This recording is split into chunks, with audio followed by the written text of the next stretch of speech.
Чувашском педуниверситете имени Яковлева открылась новая площадка – педагогический технопарк «Кванториум». Он был построен в рамках федерального проекта «Современная школа» нацпроекта образования. Какие инновации стали доступны студентам, расскажет Наталья Егорова.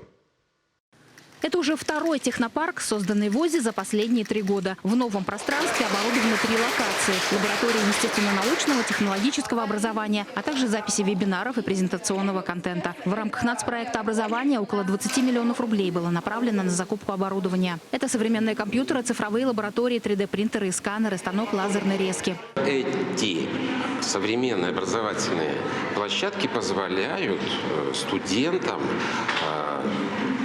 обучаться, осваивать теоретические и практические, получить знания, навыки и умения. Технопарк, именно «Кванториум», больше нацелен на работу с классом психолого-педагогической направленности, с одаренными детьми в рамках подготовки их к олимпиадам разного уровня, либо также в рамках доп. Образования. Поэтому не случайно технопарк расположился в корпусе, где обучаются будущие педагоги-психологи и учителя-предметники. Высокотехнологичное пространство будет использоваться для научных исследований и реализации творческих проектов. Площадка будет доступна и для школьников. Тут они будут изучать робототехнику и 3D-моделирование, а преподавать им будут сами студенты вуза. Этот инструмент позволяет более качественно, более короткие сроки обучать наших учителей, будущих педагогов, лицея студентов старших курсов.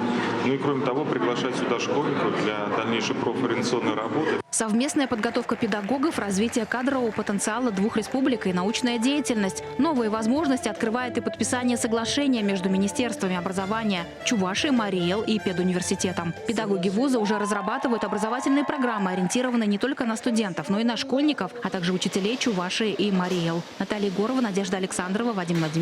Вести Чувашия.